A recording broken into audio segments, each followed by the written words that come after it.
Alpha seed മുളപ്പിച്ചത്. ഇത് കേരളത്തിൽ അത്ര പ്രചാരം ഇല്ലാത്തൊരു സീഡാണ്. പക്ഷേ വളരെ നല്ല സീഡാണ്. നല്ല ഫൈബർ കണ്ടൻറ് ഉണ്ട്. അതുപോലെ തന്നെ വളരെ ലോ ഫാറ്റാണ്, ലോ ഗ്ലൈസമിക് ഇൻഡെക്സ് ആണ്.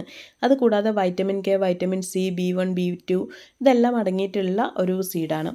ഇത് നോർമലി ഞാൻ ഒരു സ്പ്രൗട്ടഡ് ബോട്ടിൽ വാങ്ങിയിട്ടുണ്ടായിരുന്നു. പക്ഷേ അത്യാവശ്യം കോസ്റ്റ്ലി ആയതുകൊണ്ട് തന്നെ ഇതിലല്ലാണ്ട് മറ്റെന്തിൽ ചെയ്യാൻ പറ്റുമെന്നുള്ളൊരു അന്വേഷണവും മനസ്സിൽ നടന്നുകൊണ്ടിരുന്നു.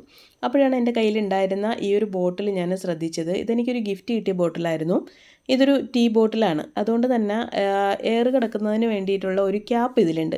അപ്പോൾ ഇതിലൊന്ന് പരീക്ഷിച്ച് നോക്കാമെന്ന് വിചാരിച്ചു. ഞാൻ സീഡ് ഇതിലിട്ട് ഒരു 4 മണിക്കൂർ കുതിർത്തതിന് ശേഷം വെള്ളമൊക്കെ വാർത്ത് വെച്ചു. പിറ്റേ ദിവസം ആയപ്പോൾ തന്നെ നന്നായിട്ട് മുളച്ച് വന്നിട്ടുണ്ടായിരുന്നു. കറക്റ്റ് 3 ദിവസം ആയപ്പോഴത്തേക്കും നല്ല സ്ട്രോങ് ആയിട്ടുള്ള, നല്ല ക്ലീൻ ആയിട്ടുള്ള റൂട്ട് നമുക്ക് കിട്ടിയിട്ടുണ്ട്. നല്ല അടിപൊളിയായിട്ടുണ്ട്. അപ്പോൾ നോർമലി സ്പ്രൗട്ടഡ് ബോട്ടിൽ ഇല്ലെങ്കിൽ പോലും നിങ്ങൾക്ക് ഇതുപോലുള്ള എന്തെങ്കിലും ബോട്ടിൽ ഉണ്ടെങ്കിൽ അതിൽ നിങ്ങൾക്ക് സീഡ് മുളപ്പിക്കാൻ വേണ്ടി യൂസ് ചെയ്യാം.